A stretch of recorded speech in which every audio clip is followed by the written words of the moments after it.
இனிய வணக்கம். அரங்கனை ஆண்டாள், தமிழை ஆண்டாள், நம்மை போன்ற அடியவர்களை எல்லாம் ஆண்டாள் திரு அவதாரம் பண்ணிய இந்த அற்புதமான ஆடி மாதத்தில் ருக்மிணி கல்யாண வைபவத்தை நாம் அனுபவிப்பதற்கான அருமையான வாய்ப்பை ஏற்படுத்தி தந்திருக்கும் சைவ சமய பக்தஜன சபையினருக்கு முதற்கண் அடியேனது நன்றியையும் வணக்கத்தையும் தெரிவித்துக் கொள்கிறேன். ஸ்ரீமத் பாகவதத்தின் சாரமாக போற்றப்படுவது நாராயணியம். அந்த நாராயணியத்தில் 78 மற்றும் 79 தசகங்களில் நாராயண பட்டத்திரி ருக்மிணி கல்யாண வைபவத்தை நம் கண்முன்னே தனது ஸ்லோகங்களின் வழியாக அழகாக கொண்டு வந்து நிறுத்துகிறார். இந்த நாராயணியத்தின் பெருமை என்ன அப்படின்னு பார்த்தோம்னா, நாராயண பட்டத்திரி நாராயணியத்தை குருவாயூரப்பனின் திருமுன்பே குருவாயூர்ல அரங்கேற்றும் பொழுது பல தசகங்களில் பல ஸ்லோகங்களை எல்லாம் குருவாயூரப்பனே தலையை ஆட்டி ஆட்டி கேட்டு ஆமோதித்தாராம். குருவாயூரப்பா, நீ இப்படித்தானே அன்னைக்கு கம்சனை வதம் பண்ண? குருவாயூரப்பா, கிருஷ்ணா, அன்னைக்கு கஜேந்திரனுக்கு இப்படித்தானே நீ மோட்சம் கொடுத்த? கிருஷ்ணா, இப்படித்தானே நீ ருக்மிணி பிராட்டியை திருமணம் புரிந்து கொண்ட? அப்படின்னு ஒவ்வொரு தசகத்திலும் வரக்கூடிய சில ஸ்லோகங்களை சொல்லும் பொழுதெல்லாம் குருவாயூரப்பனே அதை கேட்டு ரசித்தார் என்பதுதான் இந்த நாராயணியத்திற்கே உரிய ஒரு தனி சிறப்பாகும். அதுல இந்த 78வது தசகம் ஆரம்பிக்கும் பொழுது நாராயண பட்டத்திரி எப்படி ஆரம்பிக்கிறார் அப்படின்னா, ஏ குருவாயூரப்பா, துவாரகையில் சென்று எழுந்தருளினாயே. எப்படிப்பட்ட துவாரகை தெரியுமா? அது ஜலதி மத்திய கலம் அப்படின்னு கடலுக்கு நடுவில் அமைந்திருக்கக்கூடிய அழகான நகரமான துவாரகைக்கு சென்று எழுந்தருளினாயே.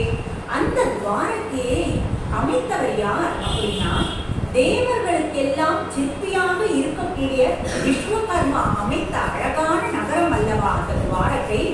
அந்த துவாரகைக்கு நீ போனதுமே தேவர்கள்லாம் என்ன பண்ணினாங்க அப்படின்னா, தங்களிடம் இருக்கக்கூடிய செல்வங்களை எல்லாம் உனக்கு கைங்கரியமாக கொண்டு வந்து அந்த துவாரகைக்கு சேர்த்தார்களே. துவாரகா தீசனாக நீ துவாரகையில் அழகாக வீற்றிருந்தாயே அப்படின்னு அந்த 78வது தசகத்தின் முதல் ஸ்லோகத்தை ஆரம்பிக்கிறார் நாராயண பட்டத்திரி.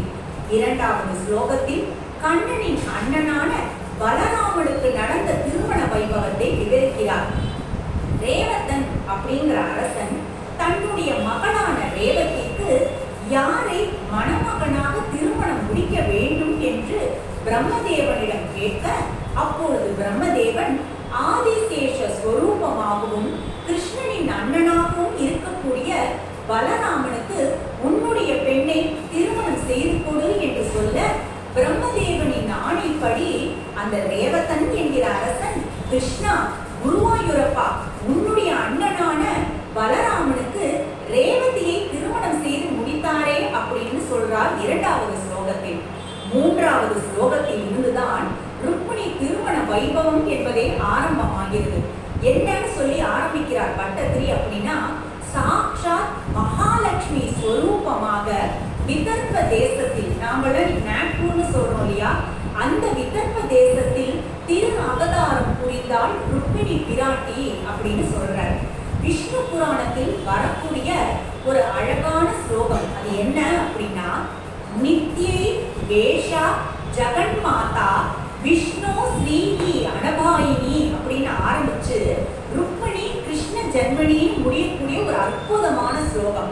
அந்த ஸ்லோகத்தின் அர்த்தம் என்ன அப்படின்னா, நித்யை வேஷா ஜெகன்மாதா, ஜகத்திற்கெல்லாம் மாதாவாக இருக்கக்கூடிய தாயாக இருக்கக்கூடிய மகாலட்சுமி ஒரு க்ஷணம் கூட மகாவிஷ்ணுவை பிரிவதே இல்லையா.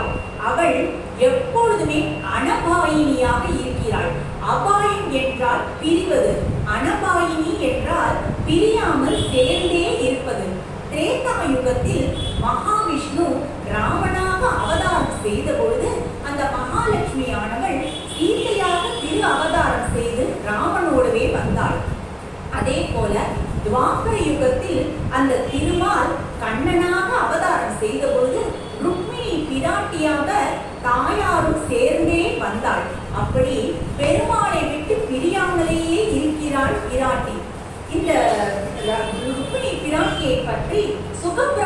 மகரிஷி ஸ்ரீமத் பாகவதத்தில் சொல்லும்போது என்ன சொல்றார் அப்படின்னாக்க, பீஷ்மகன் அப்படின்ற ஒரு அரசன் விதர்ப்ப தேசத்தை ஆண்டு வந்தார். அவருக்கு 5 மகன்களும் ஒரே மகளாக ருக்மிணி பிராட்டியும் திரு அவதாரம் செய்தார்கள். இந்த பீஷ்மகன் அப்படின்ற அரசன் தனக்கு பிறந்த குழந்தைகளை எல்லாம் தங்கமாகவே பாவித்தாராம். அதனாலேயேதான் அவர்களுக்கு எல்லாம் பெயர் சூட்டும் பொழுது கூட அந்த பொன் அப்படிங்கிற அர்த்தம் வரும்படியான பெயரை சூட்டி மகிழ்ந்தாராம் பீஷ்மகன். என்னன்னு பேரை சூட்டி மகிழ்ந்தார் அப்படின்னா, முதல் மகனுக்கு ருக்மி, அடுத்தது ருக்மரதன், மூன்றாவது ருக்மபாகு, நான்காவது ருக்மகேசன், 5ஆவதாக பிறந்த மகனுக்கு ருக்மமாலி. இந்த 5 மகன்களுக்கு அடுத்தது மகளாக 6வது குழந்தையாக பிறந்த பெண்ணிற்கு ருக்மிணி என்று பெயர் சூட்டி மகிழ்ந்தாராம் இந்த பீஷ்மகன் என்கிற அரசன். ருக்மி அப்படின்னா பொன்வண்ணன் அப்படின்னு அர்த்தம். ருக்மதன் அப்படின்னா பொன்னால் செய்யப்பட்ட ரதத்தை செலுத்துபவன் அர்த்தம். ருக்மபாகு அப்படின்னா தங்கத்தால் ஆன கையை உடையவன் அர்த்தம். ருக்மகேசன் அப்படின்னா தங்கம் போன்ற சிரசை உடையவன், தங்கத்தால் ஆன கேசத்தை உடையவன் அர்த்தம். ருக்மமாலி அப்படின்னா தங்கத்தால் ஆன பொன் மாலையை அணிந்தவன் அர்த்தம். ருக்மிணி என்றால் தங்க கொடி, பொற்கொடி என்றே அர்த்தம். அதாவது என்ன அப்படின்னா, கிருஷ்ணன் என்னும் கொம்பை பற்றிய, கொம்பை சுற்றிய தங்க கொடியாக இருந்தால் ருக்மிணி என்பதே அந்த ருக்மிணி என்ற பெயருக்கான காரணம். கோவலர்த்தம் பொற்கொடியேன்னு ஆண்டாள் நாச்சியார் அன்னைக்கு சொன்னது இந்த ருக்மிணி பிராட்டியை பற்றி தான். அப்படி எப்படி ஆண்டாள் சின்ன வயசிலிருந்தே பெரியாழ்வார், தன்னுடைய தந்தையான பெரியாழ்வார் கண்ணனின் லீலைகளை பற்றியும் கண்ணனின் கல்யாண குணங்களை பற்றியும் சொல்லும் பொழுதெல்லாம் தன்னையும் அறியாமலேயே அந்த கண்ண பெருமாளின் மீது தனியே ஒரு பிரியத்தையும் அன்பையும் வளர்த்து கொண்டே வந்தாலோ, அப்படித்தான் இந்த ருக்மிணி பிராட்டியும் சிறுவயது முதலே கண்ணனின் பலவிதமான லீலைகளையும் அவனுடைய அந்த கல்யாண குணங்களையும் கேட்டு கேட்டு கேட்டு அந்த கிருஷ்ண பகவானின் மீது தனியே ஒரு அன்பையும் பிரியத்தையும் வளர்த்து கொள்ள ஆரம்பித்தாள். ஆண்டாளை போலவே தானும் திருமணம் என்ற ஒன்றை புரிந்து கொண்டால் அது கிருஷ்ண பகவானோடு மட்டுமே தான் புரிந்து கொள்ள வேண்டும் என்ற ஒரு உறுதியும் பூண்டு வந்தாள் ருக்மிணி. 10 பொருத்தங்கள் பார்த்து 9 நவக்கிரகங்களை சேர்த்து 8 திக்குகளிலும் உள்ள உறவினர்களை அழைத்து 7 ஜென்மத்திற்கும் திருமண வைபவத்தில் ஈடுபட போகும் அந்த தம்பதியினர் சேர்ந்தே இருக்க வேண்டும் என்ற வேண்டுதலை முன்னிறுத்தி திருமணத்திற்கு வந்தவர்கள் அனைவருக்குமே அறுசுவை உணவை விருந்தாக படைத்து அந்த 5 பூதங்கள், 5 பூதங்களையும் அக்னியில் சேர்த்து 4 வேதங்களை ஓதவித்து 3 முடிச்சு போட்டு 2 மனங்கள் ஒன்றாக இணையக்கூடிய அந்த திருமண வைபவம் என்பது தனக்கு அந்த கண்ணபிரானோடு மட்டுமே நடக்க வேண்டும் என்றே நினைத்து கொண்டே இருந்தால் அந்த பிரார்த்தனையை மட்டுமே கண்ணனின் திருவடியில் சமர்ப்பித்துக் கொண்டே இருந்தாள் ருக்மிணி. எப்படி ஆண்டாள் கனவு கண்டாளோ அதே போலவே ருக்மிணியும் கனவு கண்டாள். வாரணமாயிரம் சூழ வலம் செய்து நாரண நம்பி நடக்கின்றான் என்றதில் பூரண பொற்குடம் வைத்து புறமெங்கும் தோரணம் நாட்ட கணா கண்டே தோழினான். நாளை வதுவை மனம் என்று நாளிட்டு பாலை கமுகு பரிசுடை பந்தற்கீழ் கோளரி மாதவன் கோவிந்தன் என்பானோர் காலை புகுத கணாக்கண்ணே தோழினான் அப்படின்ற மாதிரி அந்த கண்ணனே தனக்கு கணவனாக வர வேண்டும் என்று நாளொரு மேனியும் பொழுதொரு மண்டமும் வேண்டிக் கொண்டே வந்தாள் ருக்மிணி. ஆனா என்ன ஆச்சு அப்படின்னா, ருக்மிணியோட அந்த 5 சகோதரர்களுக்கும் கண்ணனை கண்டால் அப்படி ஒரு வெறுப்பு. கிருஷ்ணனை தங்களுடைய விரோதியாக பாவித்துக் கொண்டிருந்தார்கள் அவளுடைய 5 அண்ணன்களும். அதிலும் முக்கியமாக முதல் அண்ணனாக இருக்கக்கூடிய அந்த ருக்மி என்பவனுக்கு கண்ணனை கண்டால் அடியோடு பிடிக்காது.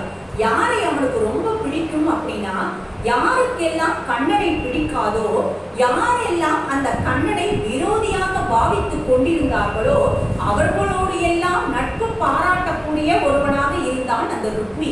அதனால் அவன் என்ன பண்ணினா அப்படின்னா, யாரிடமும் கலந்து ஆலோசிக்காமல், யாரிடமும் கேட்காமல் கண்ணனை நம்பர் 1 விரோதியாக கருதக்கூடிய சிசுபாலனுக்கு தன்னுடைய தங்கையான ருக்மிணியை திருமணம் செய்து கொடுப்பதாக வாக்குறுதி அளித்து விட்டான். ருக்மிணிக்கு இந்த விஷயம் ரொம்ப நேரம் கழிச்சுதான் தெரிய வந்தது. ருக்மிணியோட அப்பாவான பீஷ்மகனாலையும் ருக்மியை தடுக்க முடியல. ஏன்னா அவங்க எல்லாருக்குமே நல்லா தெரியும், அந்த ருக்மி என்பவன் ஒரு முடிவை எடுத்து விட்டான் என்றால் அந்த முடிவில் இருந்து அவனை யாராலையும் மாற்றவே முடியாது என்பது அந்த குடும்பத்தினர் அனைவருக்குமே தெரியும். இது ஒரு 2-3 நாள் கழிச்சு, கொஞ்ச நாள் கழிச்சு ஒரு நாள் ருக்மிணி அவர்களுடைய இல்லத்துல பார்க்கும் பொழுது அவளுடைய இல்லத்துல ஒரு திருமண பத்திரிகையை பார்த்தா.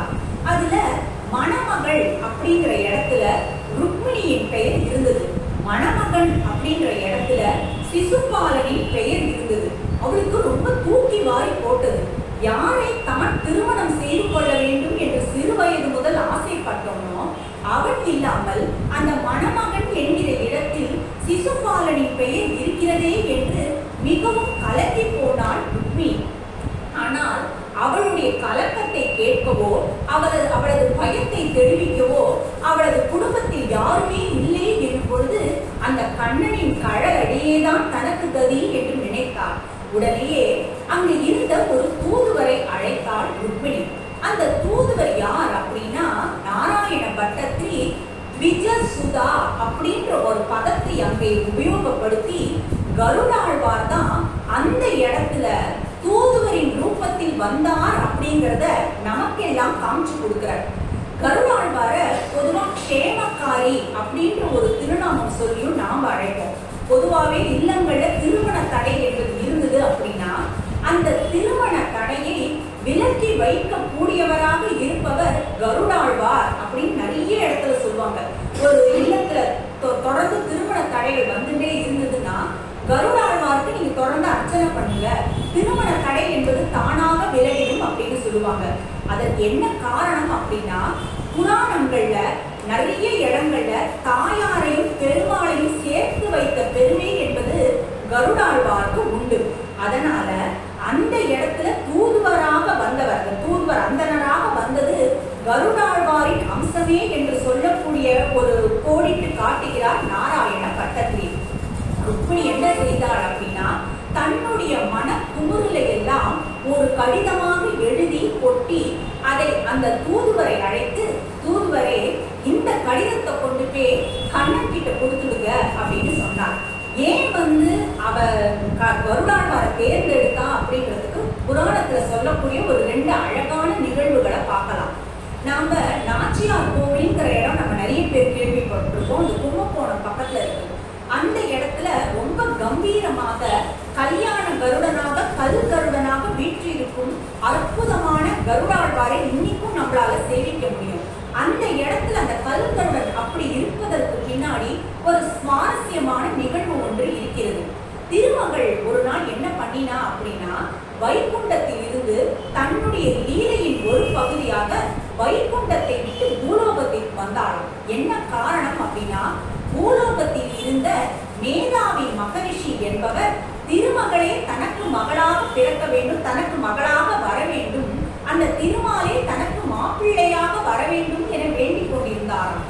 அதனாலேயே அந்த நாச்சியார் கோயில் இன்னைக்கு எங்க இருக்கோ அந்த இடத்துல ஒரு காலத்துல மதங்க மகரிஷியின் ஆசிரமம் இருந்தது. அந்த ஆசிரமத்துக்கு வெளியே ஒரு மகிழ மரம், அதுதான் வஞ்சுள மரம் அப்படின்னு நம்ம சொல்லுவோம். அந்த மரத்திற்கு கீழே ஒரு சின்னஞ்சிறு சிறுமியாக திருவாவதாரம், சின்னஞ்சிறு குழந்தையாக திருவாவதாரம் செய்தாராம் திருமகள். அந்த குழந்தையை தன் குழந்தையாகவே பாவித்து வளர்த்து கொண்டிருந்தாராம் மதங்கமுனி. வைகுண்டத்தை விட்டு திருமகள் போயிட்டா அப்படின்றதுனால திருமால் ரொம்ப கலங்கினார். திருமகள் எங்க போனானே தெரியலையே அப்படின்னு எல்லா இடத்துலையும் தேடி பார்த்தார். ஆனா திருமகளை வைகுண்டம் முழுவதும் அவரால் கண்டுபிடிக்கவே முடியல. உடனே கருடாழ்வாரை அழைத்து, ஏன்னா கருடாழ்வார் தான் எப்பொழுதுமே பெருமாளுக்கு ஆசனமாக இருக்கக்கூடியவர், கொடியாக இருக்கக்கூடியவர். ஏன்னா பிரம்மோத்சவம்லாம் கூட பார்ப்போம், முதல்ல ஏறது அந்த கருட கொடியாகத்தான் இருக்கும், விஜம் கொடியாக இருக்கும். அதே போல விசிறியாக இருக்கக்கூடியவரும் கருடாழ்வார் தான். ஏன்னா பெருமாளுக்கு எங்கேயான வியர்த்துது அப்படின்னா தன்னுடைய 2 விறகுகளையும் கொண்டு விசிறுவாராம் கருடாழ்வார். அப்படிப்பட்ட கருடாழ்வாரை அழைத்து பெருமாள் என்ன சொன்னார் அப்படின்னா, கருடாழ்வாரே திருமகளை எங்க இருக்கானே தெரியல, திடீர்னு அவ காணாம போயிட்டா, நீ பூலோகம் சென்று அந்த திருமகள் எங்கே இருக்கான்னு எனக்கு செய்தி சொல்லி அனுப்பி என்னை திருமகளோடு சேர்த்து வை அப்படின்னு கருடாழ்வாரிடம் சொன்னதும் உடனேயே கருடாழ்வார் பறந்து பூலோகம் முழுவதும் தேடினாராம். எங்க தேடி திருமகளை அவரால் பார்க்கவே முடியல. இந்த பாஸ்கர கஷேத்திரம் என்று அழைக்கக்கூடிய கும்பகோணத்து பக்கம் அவர் வரும்பொழுது தாமரை வாசம் அவரை பிடிச்சு அப்படியே இழுத்துதான்.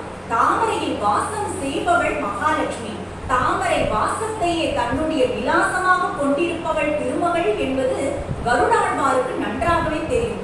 எங்கேயோ இப்படி ஒரு அந்த தாமரையின் வாசம் வருகிறதேன்னு அவர் மேலிருந்து பார்க்கும் பொழுது அந்த வதக்கு மேதாவி மகரிஷியின் ஆசிரமத்தில் இருக்கக்கூடிய அந்த சிறுமியிடம் இருந்துதான் அந்த தாமரை மலரின் வாசம் வருகிறது என்று கண்டு கொண்டு இவள்தான் மகாலட்சுமி என்பதையும் தெரிந்து கொண்டு பெருமாளிடம் சென்று சொன்னாராம். பெருமாளே, நம்ம திருமகள் வேற எங்கேயும் போகல, அந்த மகரிஷியோட ஆசிரமத்துல தான் இருக்கா. அதனால நீங்க நேரா மேதாவி மகரிஷியிடம் சென்று அவருடைய பொண்ணை திருமணத்துக்கு கேளுங்கோ அப்படின்னு சொன்னதும் பெருமாள் ஸ்ரீனிவாசனாக அங்கிருந்து கிளம்பி வந்து அதே அந்த நாச்சியார் கோயில் இருக்கிற இடத்துல மஞ்சுளவல்லி தாயாரை கரம் பிடித்தார். இன்னைக்கும் நம்ம அந்த கல்கரோட நாச்சியார் கோயிலுக்கு போனோம் அப்படின்னா ஒரு சன்னதியில பெருமாளும் தாயாரும் திருமண கோலத்தில் எழுந்தருளி இருப்பார்கள். பெருமாள் இங்க இருக்காருன்னா பெருமாளுக்கு இந்த பக்கம் கல்கருடன் கம்பீரமாக இருப்பார். அந்த இடத்துல அந்த கல்கருடனுக்கு தனி ஒரு சிறப்பை வழங்கி இருக்கிறார்கள் பெருமாளும் தாயாரும். அப்படி பெருமாளையும் தாயாரையும் சேர்த்து வைத்து பெருமை கொண்டார் கல்கருடன். இன்னொரு நிகழ்வை கூட சொல்லலாம். அது என்ன அப்படின்னா, பொதுவாக ஹனுமாரை சிறிய திருவடி என்று அழைப்போம், கருடனை பெரிய திருவடி என்று அழைப்போம். ஒரு நாள் இந்த பெரிய திருவடி என்று அழைக்கக்கூடிய கருடாழ்வார் ரொம்ப கவலை தோய்ந்த முகத்தோடு அமர்ந்து இருந்தாராம். உடனே திருமகள் அவரிடம் வந்து, ஏன் கருடா, ஏன் முகத்துல இவ்வளவு கவலையை தேக்கி வச்சுட்டு இருக்க, என்ன நடந்தது அப்படின்னு கேட்ட பொழுது கருடாழ்வார் சொன்னாராம், அம்மா எனக்கு ஒரு சின்ன குறை, என்ன தெரியுமா, நீங்க எங்கெல்லாம் கோவில் கொண்டு இருக்கீங்களோ, நீங்க எங்கெல்லாம் ராமர் சீதை லக்ஷ்மணர் சமேதராக எழுந்தருளி இருக்கீங்களோ அங்கெல்லாம் உங்களோட ஏகாசனத்துல ஹனுமாரும் எழுந்தருளி இருக்கிறார். அந்த சிறிய திருவடிக்கு கிடைத்த அந்த பேரு அடியேனுக்கு கிடைக்கலையேன்னு ரொம்ப கவலைப்பட்டாராம். அதற்கு சிரித்து கொண்டே தாயார் சொன்னாராம், ஏன் தெரியுமா, ஹனுமானுக்கு அப்படி ஒரு பேர் கிடைச்சது, நான் சீதையாக அவதாரம் செய்த பொழுது என்னை ராமபிரானான பெருமாளோடு சேர்த்து வைத்ததால் தான் ஹனுமான் அந்த சிறிய திருவடிக்கு ஏகாசனத்தில் எங்களோடு இருந்து சேவை தரக்கூடிய பாக்கியம் கிடைத்தது. கவலைப்படாதே கருடா, உனக்கும் ஒரு வாய்ப்பு வரும், உனக்கும் ஒரு காலம் வரும், பொறுத்திரு அப்படின்னு சொன்னாலும். அதே மாதிரி இன்னைக்கு நாம இந்த ஆடி மாதத்தில் ஸ்ரீ வில்லிபுத்தூரையும் கொண்டாடி கொண்டிருக்கிறோம், நாம் ஆண்டாளையும் கொண்டாடி கொண்டிருக்கிறோம். அந்த ஸ்ரீவில்லிபுத்தூரில் இருக்கக்கூடிய ஆண்டாளிடம் ஸ்ரீரங்கத்தில் இருந்து ரங்கமன்னாரை கொண்டு வந்து சேர்த்த பெருமை கருடனையே சேரும். அப்படி பெருமாளை ஆண்டாளோடு இணைக்க வைத்து திருமணம் புரிந்ததால் மட்டுமே இன்னைக்கும் நம்ம ஸ்ரீவில்லிபுத்தூர்ல போய் பார்த்தோம் அப்படின்னா ரங்கமன்னார், ஆண்டாள், கருடனும் அதே இடத்துல ஏறி இருப்பார். அதுக்கு காரணம் என்ன அப்படின்னா, அன்னைக்கு தாயார் சொன்னா இல்லையா, நீ பெருமாளோடு என்னை சேர்த்து வைக்கும் பொழுது ஏகாசனத்தில் எங்களோடு நிற்கக்கூடிய பாக்கியம் என்பது உனக்கு கிடைக்கும் அப்படின்னு அந்த வாக்குறுதியை தாயார் நிறைவேற்றிய வண்ணம் நமக்கெல்லாம் காட்டி கொடுத்துட்டு இருக்கா ஸ்ரீவில்லிபுத்தூர்ல. அப்படி தாயாரையும் பெருமாளையும் ஒன்றாக சேர்க்கக்கூடியவர் கருடாழ்வார் என்பதாலேயே அந்த விஜ சுதாவாக அந்த இடத்துல கருடாழ்வாரின் அம்சமாகவே வந்த அந்த தூதுவரிடம் கிருஷ்ணருக்கான அந்த கடிதத்தை கொடுத்து அனுப்பினாளாம் ருக்மிணி. அந்த தூதுவரும் வேக வேகமாக சென்று எங்கிருந்து விதர்ப்ப தேசத்திலிருந்து துவாரகைக்கு மிக வேகமாக சென்றாராம் ருக்மிணியின் கடிதத்தோடு. கண்ணன் அங்க விதர்ப்ப தேசத்திலிருந்து ஒரு தூதுவன் வந்திருக்கார் அப்படின்னு பார்த்ததுமே ரொம்ப சந்தோஷப்பட்டு அந்த தூதுவரைக்கான அத்தனை உபச்சாரத்தையும் செய்து, என்ன தூதுவரை இங்க வந்திருக்கீங்க, என்ன விஷயம் என்னன்னு கேட்ட பொழுது அவர் சொன்னாராம், அந்த விதர்ப்ப தேசத்துல அழகான பெண் ஒருத்தி இருக்கா, அவ பேர் ருக்மிணி, அவள் உங்களையே திருமணம் செய்து கொள்ள வேண்டும் என்று சிறுவயது முதல் பிரார்த்தனை செய்து கொண்டிருக்கிறாள். ஆனால் அவளுடைய அண்ணனான ருக்மிணியோ அவளை உங்களது விரோதியான சிசுபாலனுக்கு திருமணம் செய்து தருவதாக இருக்கிறார். இன்னும் ஓரிரு நாளில் திருமணம் நடக்கலையே எழுதி கொடுத்திருக்கிறாள் ருக்மிணி சந்தேஷா. இந்த கடிதத்துல தன்னுடைய மனக்குமுறல்களை எல்லாம் ருக்மிணி கொட்டியிருக்கா அப்படின்னு சொல்லி தூதுவர் சொல்ல, உடனே கண்ணன் கண்ணீர் விட்டு அழுது, நானும் ருக்மிணியின் மீது அதீத பிரியம் கொண்டவனாகத்தான் இருக்கிறேன். ருக்மிணி என்கிற பெயரை கேட்டாலே என் மனமும் கண்களும் கலங்குகிறது.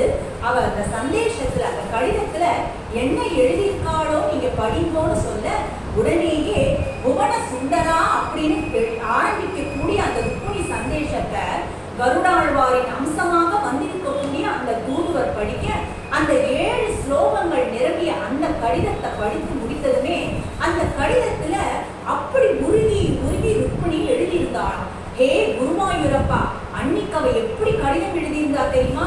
கிருஷ்ணா, உன்னை தவிர எனக்கு வேறு கதி இல்லை. என்னுடைய அண்ணனான ருக்மியோ சிசுபாலனோடு எனக்கு திருமணம் முடித்து வைக்க வேண்டும் என அனைத்து ஏற்பாடுகளையும் செய்து கொண்டிருக்கிறார்கள்.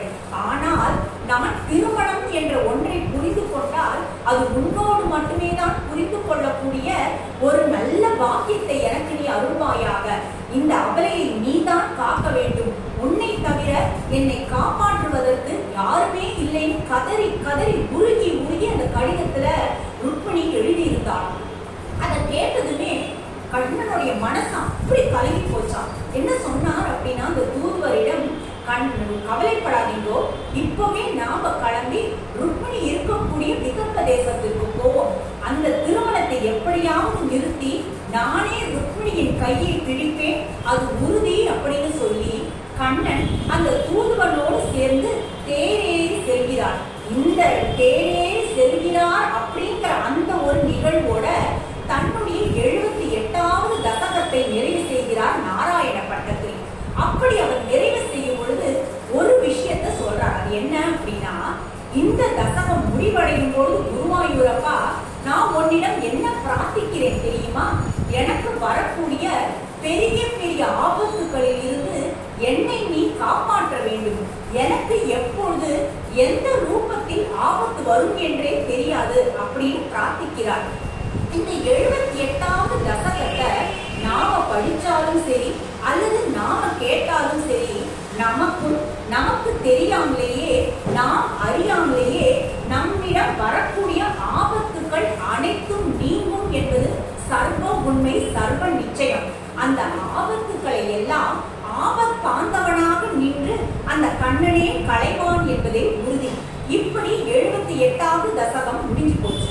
அடுத்தது 79வது தசகத்தை எப்படி பட்டதி அவர்கள் ஆரம்பிக்கிறார் அப்படின்னாக்க, ஏ குருவாயூரப்பா, ஏ கிருஷ்ணா, நீ என்ன பண்ணின? துவாரகையை விட்டு தேர் ஏறி விதர்ப்ப தேசத்திற்கு வந்த. நீ வேக வேகமா எங்கேயோ தேர் ஏறி செல்வதை உன்னுடைய அண்ணனான அந்த பலராமன் பார்த்தான். நம்ம கிட்ட கூட சொல்லாம தம்பி எங்கேயோ போறானேன்னு பலராமனுக்கு ரொம்ப பயமாயிடுது. அதனால பலராமன் என்ன செய்தான்? தன்னிடம் தன் பக்கத்தில் இருப்பவர்களை எல்லாம் கூப்பிட்டு, உங்களுக்கு எல்லாம் விஷயம் தெரியுமா? ஏதாவது தெரியுமா? ஏன் கிருஷ்ணன் இப்படி திடீர்னு வேக வேகமா யாரோடையும் கிளம்பி போறான்னு பயத்தோடு கேட்க, அங்கு இருப்பவர்கள் எல்லாம் என்ன சொன்னார்கள்? பலராமா, கவலைப்படாதீங்கோ, விதர்ப்ப தேசத்திலிருந்து ஒரு தூதுவன் வந்தார். அவர் ஏதோ ஒரு கடிதத்தை படிச்சார். அந்த கடிதத்தை படித்ததுமே கண்ணன் அவரோடு சேர்ந்து தேர் ஏறி கிளம்பிட்டான் அப்படின்னு சொன்னார். உடனேயே பலராமன் பயந்து போயிட்டான். சிச்சோ, விதர்ப்ப தேசமா? அந்த தேசத்தில் தானே கிருஷ்ணனுடைய பரம விரோதியான சிசுபாலனுக்கு திருமணம் நடக்கவிருக்கிறது. அதை தெரியாமலேயே கிருஷ்ணன் அங்க போயிட்டானோ என்னவோ.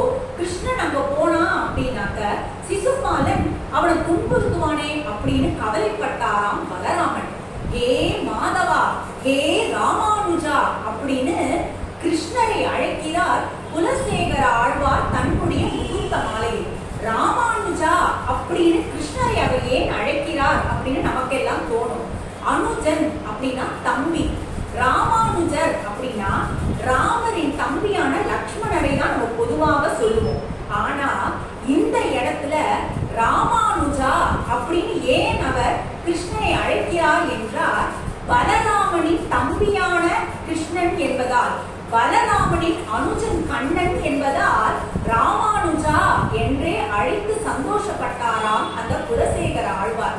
அப்படி தம்பிக்கு ஏதாவது ஒரு ஆபத்து வந்துவிட போகிறதே, அந்த ராமானுஜனுக்கு ஏதாவது ஆபத்து வந்துவிட போகிறதே என்று பதறிக்கொண்டு பலராமன் என்ன பண்ணினார் அப்படின்னா, அங்கு இந்த துவாரகையில இருக்கக்கூடிய அத்தனை யாதவ சேனைகளையும் ஒன்று திரட்டி தான் அந்த கண்ணனை பின்தொடர்ந்து கொண்டு அவரும் விதர்ப்ப தேசத்திற்கு போனாராம். விதர்ப்ப தேசத்தில் கண்ணனும் அந்த தூதுவரும் முதல்ல இறங்கினதும் அவர்களை ரொம்ப முகத்துல ஒரு மலர்ச்சியோட மகிழ்ச்சியோட வரவேற்றாராம் பீஷ்மகன். எப்படி வரவேற்றார் அப்படின்னா, அஞ்சலி முத்திரையோடு. அஞ்சலி முத்திரை அப்படின்னா இந்த இரு கரங்கள் கூப்பி நிற்பதுதான் அஞ்சலி முத்திரை. எப்பொழுதுமே பொதுவாகவே பெருமாள் அல்லது திருமகள் என்பவர்கள் நம் மீது என்னைக்குமே அனுகிரக ரூபத்தை, அனுகிரக அஸ்திரத்தை மட்டுமே பிரயோகிப்பவர்களாகத்தான் பொதுவாக இருப்பார்கள். ஆனா நாம நிறைய தப்புக்கள் செய்யறோம், நம்ம தெரியாமயே நிறைய தொடர்ந்து தப்புக்கள் செஞ்சுட்டே இருக்கோம் அப்படின்னா, ஒரு காலகட்டத்துல நம்மள திருத்தணும் அப்படிங்கிறதுக்காகவே பெருமாள் என்ன பண்ணுவார் அப்படின்னா, நிகிரக ரூபமாக சில அஸ்திரங்களை உபயோகப்படுத்தி நமக்கு சிறிது தண்டனையை கொடுத்து நம்மை திருத்த பார்ப்பாராம். ஆனா அந்த நிகிரக அஸ்திரத்துக்கு எல்லாம், அந்த அஸ்திரம் எல்லாம் நம்மளை தாக்காமல் இருக்கணும் அப்படின்னா நாம செய்ய வேண்டிய முத்திரை ஒன்னே ஒன்றுதான். அது என்ன அப்படின்னா, அதுதான் அஞ்சலி முத்திரை என்று சொல்லக்கூடிய இரு கைகளையும் குவித்து பகவான் முன் நிற்கக்கூடிய அந்த முத்திரை. பெருமாளே, என்னுடைய இரு கைகளையும் ஒண்ணுமே இல்லை, நான் தெரியாமலையோ தெரிஞ்சோ பல தப்புக்களை பண்ணிட்டேன், தயவு செய்து என்னை மன்னித்து விடு அப்படின்னு நாம அந்த பகவானின் திரு முன்பே நிற்கும் பொழுது அந்த பகவான் தானாகவே மனம் இறங்கி, அடடா இவர்கள் நம்ம இந்த அஞ்சலி அஸ்திரத்தை உபயோகப்படுத்திட்டாங்களே, அந்த அஞ்சலி முத்திரையை நம்ம காண்பித்துக் கொண்டு நிற்கிறாரே இந்த அடியவர், அவரை நாம கடுமையான தண்டனையெல்லாம் கொடுத்து கஷ்டப்படுத்த கூடாது என்று தன்னுடைய தண்டனையை தானே குறைத்துக் கொள்வானாம். அப்படித்தான் கண்ணனின் முன் அந்த பீஷ்மகன் என்கிற அரசன் கூட அன்னைக்கு கை குவித்து நின்றானோ என்னவோ. பெருமாளே மகாபாரத போரில் இந்த அஞ்சலி முத்திரையின் அந்த அவசியத்தை நமக்கெல்லாம் புரியும்படி ஒரு நிகழ்வை நடத்தி இருக்கிறார். அது என்ன அப்படின்னா, மகாபாரத போர் நடந்துருக்கு. அஸ்வத்தாமன் தொடர்ந்து பாண்டவர்கள் மேல பலவிதமான அஸ்திரங்களை ஏவிண்டே இருக்கான். ஆனா எந்த அஸ்திரமுமே பாண்டவர்களை தாக்கவே முடியல. ஆனா கடைசியா அஸ்வத்தாமன் என்ன பண்ணினா அப்படின்னா, நாராயண அஸ்திரத்தை பாண்டவர்கள் மீது ஏவினான். நாராயண அஸ்திரம் என்ற ஒன்று ஏவி விட்டால் அதை தடுக்க முடியாது என்பது கண்ணனுக்கு நன்னாகவே தெரியும். இந்த பாண்டவர்களோடவே இருக்கக்கூடிய பாண்டவ தூதனான அந்த பரமாத்மாவிற்கு நாராயண அஸ்திரத்தை தடுக்கவே முடியாது நல்லா தெரியும். ஆனா ஒரே ஒரு விஷயம் பண்ணினா போதும், எப்படிப்பட்ட அஸ்திரத்தையும் தடுத்து விட முடியும் என்பது பரமாத்மாவிற்கு தெரியும். அதுதான் அஞ்சலி அஸ்திரம். உடனே என்ன சொன்னார் அவர் பாண்டவர்களை பார்த்து அப்படின்னா, பாண்டவர்களே அதோ வருகிறது பாருங்கள் அந்த நாராயண அஸ்திரம், அந்த அஸ்திரத்தை நோக்கி இரு கை குவித்து நின்று விடுங்கள். நீங்க அந்த மாதிரி கை குவித்து நிற்கும் பொழுது அந்த நாராயண அஸ்திரம் என்பது தானாகவே செயல் இழந்து போய்விடும் என்று சொன்னான் அந்த பரமாத்மா. சரின்னு பாண்டவர்களின் 4 பேருமே உடனடியாக கை குவித்த வண்ணம் நின்றார்கள். ஆனால் அந்த பீஷ்மன் மாத்திரம், அந்த பீமன் மாத்திரம் என்ன பண்ணினா அப்படின்னா, இந்த நாராயண அஸ்திரத்துக்கெல்லாம் நான் கட்டுப்பட முடியாது என்று தன்னுடைய கதையை ஓங்கி எடுத்துக்கொண்டு அந்த அஸ்திரத்தை நான் ஓங்கி அழிக்கிறேன் பார் ஓடி வந்தார். உடனே கண்ணன் என்ன பண்ணார், அந்த பீமனோட காலை லேசா தடுக்கி விட நாராயண அஸ்திரத்தை நோக்கி சாஷ்டாங்கமாக விழுந்தானாம் பீமன். 4 பேர்கள் கை குவித்து நின்றார்கள். அவர்களை நாராயண அஸ்திரம் ஒண்ணுமே செய்யவில்லை. பீமன் சாஷ்டாங்கமாக நமஸ்கரித்தவுடன் அந்த நாராயண அஸ்திரம் அவனை தாக்க வந்த அஸ்திரம் அவனை காக்க வந்த அஸ்திரமாக மாறி பீமனின் கழுத்தில் ரோஜா மாலையாக மாறி அந்த பீமனையே அலங்காரம் செய்ததான். அப்படிப்பட்ட அந்த அஞ்சலி முத்திரையை காண்பித்துதான் அந்த பீஷ்மக மகாராஜா, அதாவது ருக்மிணியின் தந்தையாக இருக்கக்கூடியவர் கண்ணனை வரவேற்றார். அவருடைய மனதில் என்ன இருக்கும், பெருமாளே என்னால என்னுடைய மூத்த மகனான ருக்மியை மீறி எதுவுமே செய்ய முடியல, அவன் உன்னுடைய விரோதியான சிசுபாலனதான் என்னுடைய செல்வ மகளுக்கு திருமணம் பேசி முடிச்சிருக்கான்னு தெரியும். ஆனா என்னமோ பிள்ளை பாசம் என்னை தடுக்கிறது, அதனால அவனை எதிர்க்க முடியல, அவனை தடுக்க முடியல, என்னை மன்னிச்சிருங்கிற எண்ண ஓட்டம் எண்ணங்கள் கூட அந்த ருக்மிணியை பெற்ற தந்தையிடம் இருந்திருக்கலாமோ என்னவோ தெரியவில்லை. அப்படியே பார்த்தபடியே அந்த விதர்க்க தேசத்திற்குள் வருகிறான் பரமாத்மா. அதுக்குள் அவனோடு வந்த அந்த தூதுவர் என்ன பண்ணினார்னா, மறுபடியும் வேக வேகமாக, அடிக்கடி இந்த வேக வேகமாக என்ற வார்த்தையை உபயோகித்து வட்டத்திரி அன்று வந்தது சாக்ஷாத் கருடாழ்வாரின் அம்சமே என்பதை தான் நமக்கெல்லாம் திரும்ப திரும்ப அழுத்தமாக சொல்லிக் கொண்டிருக்கிறார். உடனே இந்த தூதுவர் என்ன பண்ணினார் அப்படின்னா, ருக்மிணியிடம் சென்று, ருக்மிணி கவலைப்படாத, நீ இருக்கக்கூடிய இந்த விதர்க்க தேசத்தை தேடி உன்னை நாடி இதோ ஓடி வந்து விட்டான் ஒரு கண்ணன் அப்படின்னு சொல்லவும் ருக்மிணி மனசுக்குள்ள ரொம்ப சந்தோஷப்பட்டுட்டாராம். அந்த விதர்க்க தேசத்திலே சேர்ந்த அத்தனை மக்களுமே கண்ணனின் லீலைகளை காதால் கேட்டிருக்கிறார்கள். ஆனா கிருஷ்ண பரமாத்மாவை அவர்கள் இதுவரை கண்ணால் கண்டதே இல்லை. பெருமாள் இப்படி வெண்ணையெல்லாம் சாப்பிடுவானா? அந்த ஒரே ஒரு நவநீதத்துக்காக நந்தபாலன் எப்படியெல்லாம் நடனம் ஆடுவானான் தெரியுமா? அப்படிங்கிற லீலையை முதற்கொண்டு கண்ணின் சிறுத்தாமினால் கட்டுள்ள பெருமாயனை பற்றின அத்தனை லீலைகளையும் அவர்கள் கேள்விப்பட்டிருக்கிறார்கள். எல்லாருக்கும் எப்படியெல்லாம் மோட்சம் கொடுத்திருக்கான் தெரியுமா அந்த பெருமாள்? பானக்காரனுக்கு மோட்சம் கொடுத்திருக்கான். பானக்காரனோடு சேர்ந்து பானைக்கு மோட்சம் கொடுத்த கண்ணன் அல்லவா அவன் அப்படின்னு அவனுடைய லீலைகளை எல்லாம் கேட்டு கேட்டு மகிழ்ந்து இருக்கிறார்கள் அந்த விதர்க்க தேசத்து மக்கள். அது என்ன பானையோட சேர்ந்து பானக்காரனுக்கும் மோட்சம் கொடுத்த கதை அப்படின்னா, கிருஷ்ண லீலையில வரக்கூடிய ஒரு அற்புதமான அற்புதமான சரித்தம் அது. ஆயர்பாடியில் கண்ணன் ஒவ்வொரு வீட்லயா போய் வெண்ணெய் திருடுவான், பால் திருடுவான், தயிர் திருடி சாப்பிடுவான், நமக்கு எல்லாருக்கும் தெரியும். அதே ஆயர்பாடியில ததிர்பாண்டன் ஒருத்தர் இருந்தான். ததிர்பாண்டன் அப்படின்னா பெரிய பானையில் தயிரை வைத்துக் கொண்டு விற்பவன் அப்படின்னு அர்த்தம். அந்த ததிர்பாண்டன் என்ன பண்ணுவான் அதே ஆயர்பாடியிலனா, தன்னுடைய பெரிய பானையில் தயிரின் பாலை நெய்யை ஒவ்வொரு நாள் ஒவ்வொரு பதார்த்தங்களை நிரப்பிக் கொண்டு காலையில் விற்க கிளம்பி விடுவானாம். எல்லாம் விற்பனை ஆனப்புறம் சாயந்தரம் வருவான். தன்னுடைய வீட்டு வாசல்ல அந்த பெரிய பானையை, காலியான பெரிய பானையை வச்சுட்டு போவான். இது அவன் வாடிக்கையாக செய்து கொண்டிருக்கும் விஷயம். ஒரு நாள் கண்ணன் என்ன பண்ணினா அப்படின்னா, அவ அம்மாவான யசோதை கண்ணனின் வீட்டுல ஒரு பானையில நெய்யை வச்சுட்டு போக, யசோதையின் மேல் ஏதோ கோபப்பட்டு கண்ணன் கல் எடுத்து அந்த பானையின் மீது எரிய அந்த பானையில் இருந்து நெய்யெல்லாம் கொட்டி ஒழுகிட்டான். யசோதைக்கு ரொம்ப கோபமாகி கண்ணனை இன்னைக்கு அடிச்சே தீரணும்னு அப்படியே ஆவேசத்தோடு ஓடி வரான். கண்ணனுக்கு எங்க போய் ஒளிஞ்சுக்கிறதுனே தெரியல. இங்க பாக்கலாம் அங்க பாக்கலாம். அவ அம்மாவோட வேகமா ஓடி போறான். ஓடி போயிட்டே இருந்துச்சு. ததிர்பாண்டனுடைய பெரிய பானை அவனுக்கு கண்ணில் படுறது. நேரா அந்த பானைக்குள்ள போய் ஒளிஞ்சுக்கிறான். ததிர்பாண்டன் பாக்குறான். யசோத கண்ணன் படல.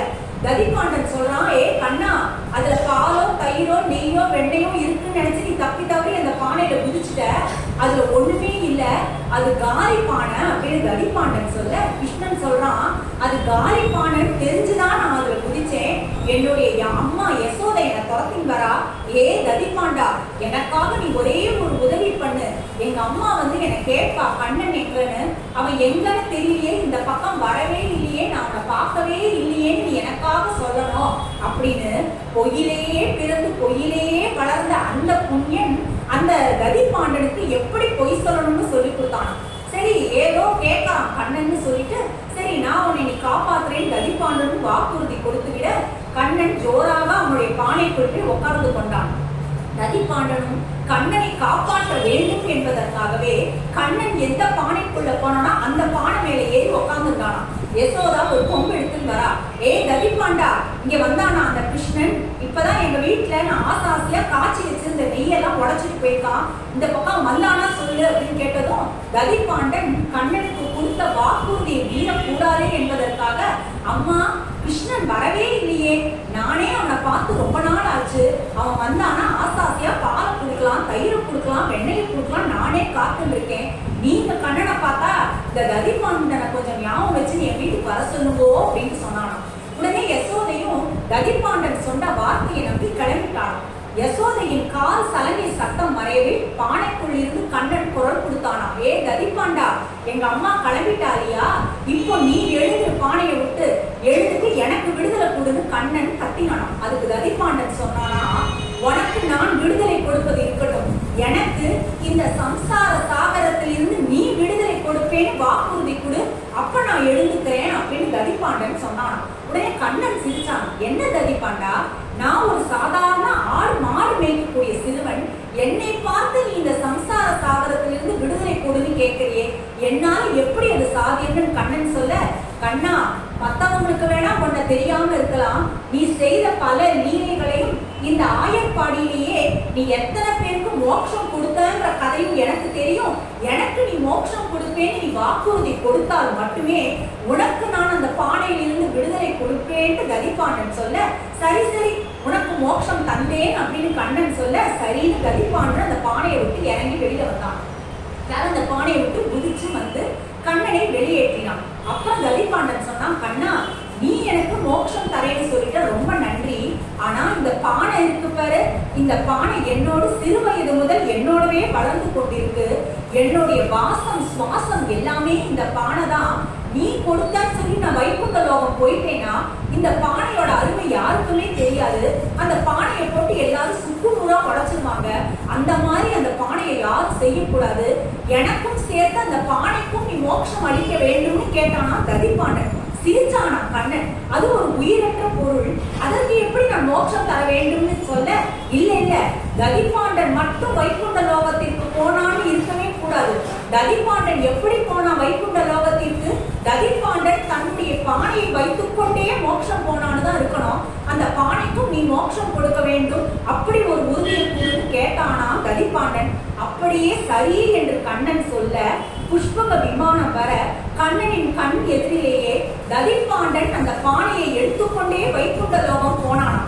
இந்த கதிப்பாண்டனுடைய கதையை கேட்பவர்கள் அனைவருக்குமே மோட்ச லோகம் என்பது நிச்சயம் என்று பல பெரியோர்கள் சொல்வார்கள். நாமும் அப்படி வைகுண்ட லோகம் போகும் பொழுது அந்த இடத்தில் நிச்சயமாக கதிப்பாண்டனை அந்த பானையோடு நாம் பார்க்கத்தான் போகிறோம் என்பதில் சந்தேகமே இல்லை.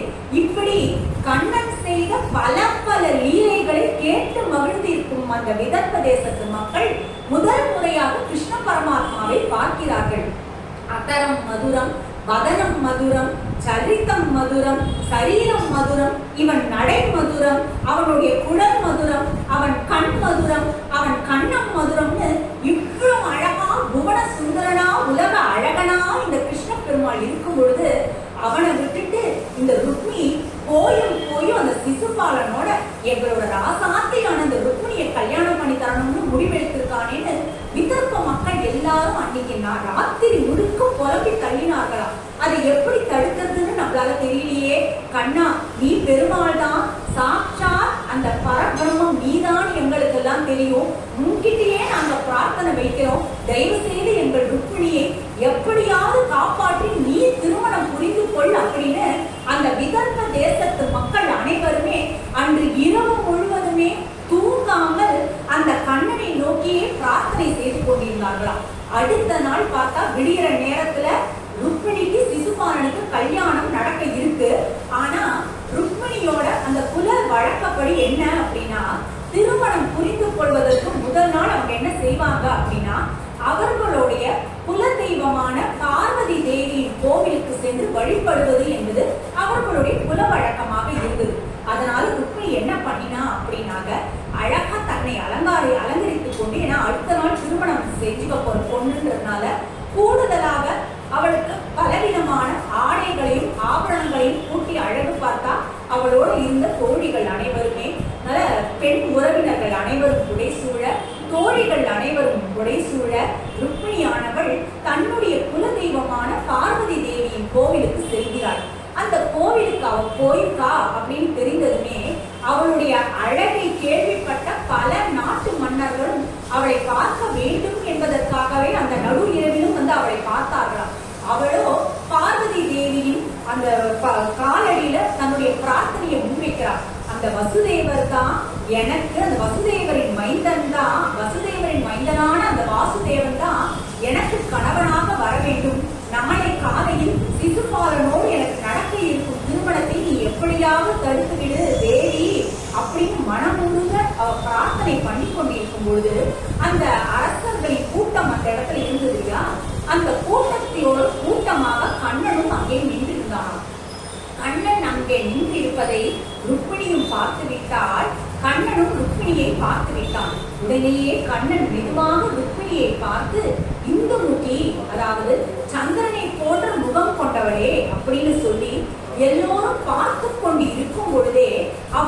கையை பிடித்து இழுத்து தன்னுடைய தேரில் அந்த ருக்மிணியை அமர்த்தி கொண்டு வேகமாக தேரை செலுத்தினானாம். அங்கு இருந்த மன்னவர்களுக்கெல்லாம் ஒரு நிமிஷம் என்ன நடக்கிறதுனே புரிந்து கொள்ள முடியவில்லை. சற்று நேரம் சுதாரித்துக் கொண்டு அவர்கள் பார்க்கும் பொழுது அந்த கண்ணனின் தேர் ரொம்ப தூரம் போயிட்டு தான் அவங்க எல்லாம் பார்த்தாங்க. பார்த்ததும் கோபமாக இந்த மாடு மேய்க்கிற பையன் எப்படி நம்ம ருக்மிணி அபகரிச்சுட்டு போயிட்டானேன்னு சத்தம் பண்ணாராம்.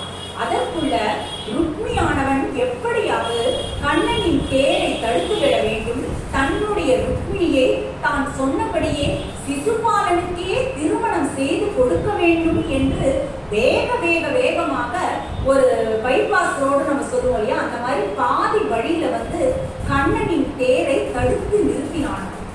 கண்ணனின் தேரை அவன் தடுத்து நிறுத்தி ஒரு பெரிய போர் செய்வது போல கண்ணனை அடி என்று அடித்தானாம். ஆனால் கண்ணனோ ருக்மிணி நம் பக்கத்தில் இருக்கிறாள், அவளை அழைத்துக் கொண்டு நாம் துவாரகைக்கு செல்ல வேண்டும், துவாரகையில் சென்று இந்த ருக்மிணியை நாம் மணமுடிக்க வேண்டும் என்ற ஒரே எண்ணத்தில் இருந்ததால் அவன் திரும்பி அந்த ருக்மிணியை அடிக்காமல் அதை பொறுமை காத்தானாம். ருக்மிணி பார்த்தாள், என்னது என்னுடைய அண்ணா உங்களை போட்டு இந்த அடி அடிக்கிறார், ஆனா நீங்க திருப்பி ஒரு அடி கூட அடிக்காம பேசாம இருக்கீங்க, நீங்க தாராளமா எங்க அண்ணாவை அடிங்கோன்னு ருக்மிணி சொல்ல திரும்பவும் அந்த ருக்மிணியை போட்டு அடித்தானாம் கண்ணன். அவன் அடிக்கிற அடியை பார்த்து ருக்மிணியே ஒரு நிமிஷம் பயந்துட்டான். இவன் அடிக்கிற அடியிலே எங்கேயாலும் ருக்மிணி உடலை விட்டு உயிர் துறந்துட போறானேன்னு பயந்து ருக்மிணியானவன் சொன்னாளா, போதும் எங்க அண்ணாவை இதுக்கு மேல நீங்க அடிக்காதீங்கன்னு அவ கெஞ்சி கேட்க உடனே கண்ணன் என்ன பண்ணினா அப்படின்னாக்க, சரி அவனுக்கு ஏதோ ஒரு முறையில பாடம் சொல்லி தரணும் இல்லையா அப்படின்னு சொல்லிட்டு அவனுடைய கேசத்தை எடுத்தான். இந்த தலைமுடியை எடுத்தான் அப்படின்னாலே அவனுடைய கௌரவம் என்பது போய்விட்டதற்கு சமானம், அதுவே உயிரை விட்டதற்கு சமானம் என்பதால அவனுடைய கேசத்தை மட்டுமே எடுத்தாராம் கண்ணன். கட்டி அதை எடுத்துவிட்டு அந்த ருக்மிணியானவனை ஒரு இடத்தில் போட்டு கட்டி வைத்தானாம். அதற்குள் பலராமன் யாதவ சேனைகளோடு கண்ணனை பின்தொடர்ந்து வந்து கொண்டே இருந்தார் அல்லவா. அவர் என்ன பண்ணார் அப்படின்னாக்க, கண்ணனை துரத்தி கொண்டு வந்த அந்த மன்னர்களை எல்லாம் அடித்து அவர் வீழ்த்தினாராம். இந்த மன்னர்கள் எல்லாம் கண்ணனை துரத்தி கொண்டு வந்தது எப்படி இருந்தது அப்படின்னு நாராயண பட்டத்தில் ரொம்ப அழகா ஒரு வார்த்தை சொல்வார். என்ன அப்படின்னா, பிசுனக்கை சுனக்கை இவ கேசரி அப்படின்ற ஒரு விஷயத்த அந்த ஒரு பதத்தை போடுறார் நாராயண பட்டத்தில். கேசரி அப்படின்னா சிங்கம், யாதவ சிங்கமாக இருக்கக்கூடிய அந்த கண்ணனை பிசுனக்கை சுனக்கை ரிவ அப்படின்னா நாய்கள் துரத்துவதை போல அந்த மற்ற மன்னர்கள்லாம் துரத்தி வந்தார்களாம். அத்தனை பேருமே கண்ணனுக்கு விரோதியானவர்கள். ஒரு சிங்கத்தை நாய்கள் துரத்தி வந்தால் என்ன ஆகும்? அந்த சிங்கத்தை இந்த நாய்களால் வீழ்த்தி விட முடியுமா? முடியாது. ஆனாலும் தாங்கள் அந்த சிங்கத்தை பயமுறுத்த வேண்டும். எப்படியாவது நாம கத்தல போடுற கூச்சல்ல அந்த சிங்கம் தன்னுடைய இரையை எடுத்துக்கொண்டு போகிறது அல்லவா, அதை எப்படியாவது வீழ்த்தி விட வேண்டும் என்று நம்பிதான் நாய்கள் பொதுவாக போகும். அப்படி நாம கூக்குரல் இட்டு இந்த யாதவ சிங்கம் பின்னாடி போனோம் அப்படின்னா கண்ணன் ருக்மிணியை எப்படியாவது விட்டு விடுவான் என நம்பி அந்த மன்னர்கள் போனார்களாம். ஆனாலும் அவர்கள் தோற்றுத்தான் போனார்கள்.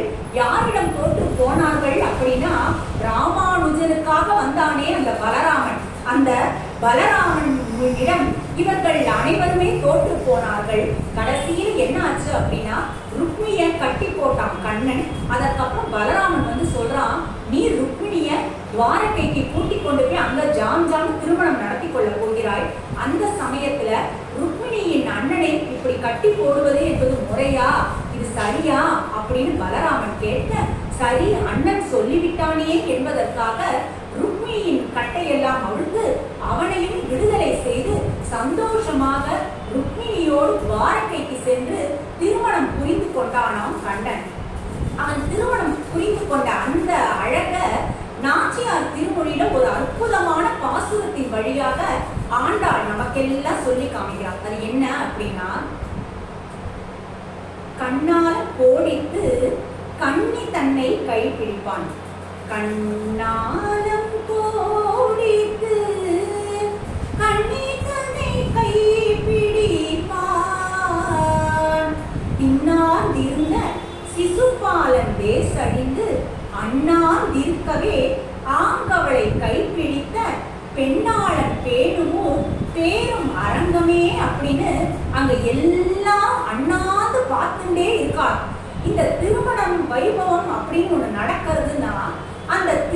வைபவத்திற்கு முன் என்னென்னலாம் நடக்கணுமோ, அதாவது ஜான்வாசம் நடப்பது, பத்திரிகை அடிப்பது, புஷ்பங்களை வைப்பது, பழங்களை வைப்பது, சீர்வரிசைகளை வைப்பதுன்னு அத்தனை வேலைகளையும் சிசுபாலன் அழகா செஞ்சு முடிச்சுட்டான். ஏன்னா அடுத்த நாள் காலையில விடியும் காலையில் அந்த விடியும் வேளையில் தனக்கும் ருக்மிணிக்கும் திருமணம் நடக்க போறது அப்படின்றதுனாலேயே சகல விதமான ஏற்பாடுகளையும் செய்து முடித்து விட்டான் சிசுபாலன். ஆனா என்ன ஆச்சு அப்படின்னா, அதற்கு முன்னாடி நாள் இரவு இவள் குலதெய்வத்தை போய் வழிபட, எப்பொழுதுமே நம்மளுடைய குடும்பத்திலேயே ஏதோ ஒரு கவலை வருது, சண்டை சச்சரவு இல்லை ஏதோ ஒரு விஷயம் நமக்கு நடக்க முடியாம தடைகள் ஏற்பட்டு கொண்டே இருக்குன்னா உடனடியா நம்ம வீட்டு பெரியவர்களா என்ன சொல்லுவாங்க, குலதெய்வத்தை போய் வேண்டிக்கோங்க. உங்க குலதெய்வத்தை போய் நீங்க செஞ்சீங்க, அர்ச்சனை பண்ணீங்க, அபிஷேகம் பண்ணீங்க அப்படின்னா உங்க குடும்பத்துல இருக்கக்கூடிய அத்தனை குழப்பங்களும் நிறைவேறும் பொதுவா சொல்லுவாங்க. அதே மாதிரிதான் தன்னுடைய குல வழக்கப்படி தன்னுடைய குலதெய்வமான பார்வதி தேவியிடம் சென்று முறையிட்டால் ருக்மிணி. அந்த குலதெய்வம் அதனால என்ன பண்ணிட்டுன்னா, அந்த சிசுபாலன் இத்தனை திருமண ஏற்பாடுகளை செய்திருந்தாலும் கடைசியில் இவங்கெல்லாம் ஆள் வேடிக்கை பார்க்க அந்த சிசுபாலனை ஏமாற்றி விட்டு அந்த சிசுபாலனுக்கான சரியான பாடத்தை கற்பித்து விட்டு கண்ணன் என்பவன் ருக்மிணியை துவாரகைக்கு அழைத்து கொண்டு சென்றான். அந்த துவாரகையில் மிக மிக அழகாக அமர்க்கணமாக அவர்களுக்கு கல்யாணம் என்பது நடந்தேறியதா. அது எப்படி அப்படின்னா, சாம முதல் வேதங்களை சங்கிலியாய் கட்டி தக்கதென பண்மலரை சரம் சரமாய் கட்டி ஓம் என்னும் பிரணவத்தினை ஊஞ்சலாக வைத்து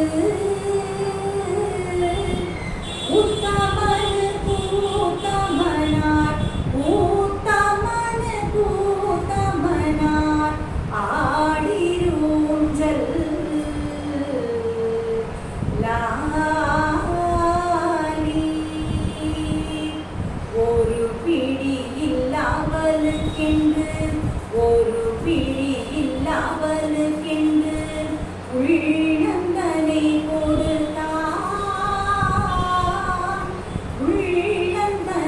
கொடுத்தான் ஓயாமல் தூற்றும் சிசு பாலனுயிர் கெடுத்தான்.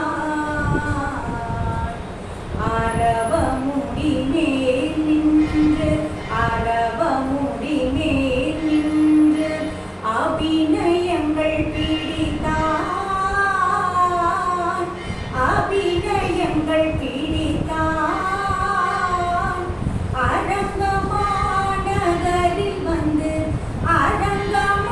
அரங்கமாநகரில் வந்து காலை நீட்டி படுத்தான்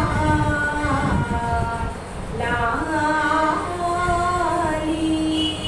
அப்படின்னு ஊஞ்சல்லேருந்து ஆரம்பித்து ஒவ்வொரு நிகழ்வையும் அந்த கல்யாண வைபவ நிகழ்வுகளையும் அவ்வளவு அற்புதமாக அந்த துவாரகை வாழ் மக்கள் செய்து முடிக்க கண்ணனுக்கு அதி அற்புதத்திலும் அற்புதமாக விசேஷமாக அங்கே அந்த ருக்மிணி கல்யாண வைபவம் என்பது அரங்கேறியதாம். இந்த ருக்மிணி கல்யாண வைபவத்தை கேட்கக்கூடிய அனைவருக்குமே நம்முடைய வாழ்க்கையில் இருக்கக்கூடிய பலவிதமான தடைகள், குறிப்பாக திருமண தடை, எத்தனையோ பேர் வீடுகள்ல தன்னுடைய குழந்தைகளுக்கு திருமணம் நடைபெறாமல் இருக்கே அப்படிங்கிற வேதனைகள் இருக்கும். நாம பக்தி சிரத்தையோட ருக்மிணி கல்யாண வைபவம் அப்படின்ற இந்த வைபவத்தை கேட்கும் பொழுது எப்படியோ நிச்சயமாக அந்த திருமண தடை என்பது விலகி திருமாலை போன்ற ஒரு நல்ல கணவர் என்பது பெண்களுக்கும், ருக்மிணி பிராட்டியை போல ஒரு நல்ல பெண் என்பவள் அந்த மணமக்களுக்கும் வாய்ப்பார் என்பதில் சந்தேகமே இல்லை. பிருந்தாரண்ய நிவாசாய பலராமானுஜாயச்ச ருக்மிணி பிராணநாதாய பார்த்த சூதாய மங்களம் என்று அந்த பகவானுக்கும் அந்த ருக்மிணி பிராட்டிக்கும் மங்களம் சொல்லிக்கொண்டு நம் அனைவரது வாழ்விலும் மேலும் மேலும் சந்தோஷம் என்பது பொங்கட்டும். அந்த பகவானின் திருவருள் என்பது நம்மோடு என்றுமே தங்கட்டும். நம்மோடு குறைவொன்றில்லாத கோவிந்தா தன்னுடைய திருவருளை நம் மீது குறை என்பதே இல்லாமல் செலுத்தட்டும் என்ற பிரார்த்தனையை முன்வைத்து மீண்டும் ருக்மிணி கல்யாண வைபவம் என்ற அற்புதமான தலைப்பை நாம் எல்லோரும் அனுபவிக்க நல்லதொரு வாழ்க்கை ஏற்படுத்தி தந்த சைவ சமய பக்தஜன சபையினருக்கு அடியேனது நன்றியையும் வணக்கத்தையும் தெரிவித்துக் கொண்டு நிறைவு செய்கிறேன். நன்றி, வணக்கம்.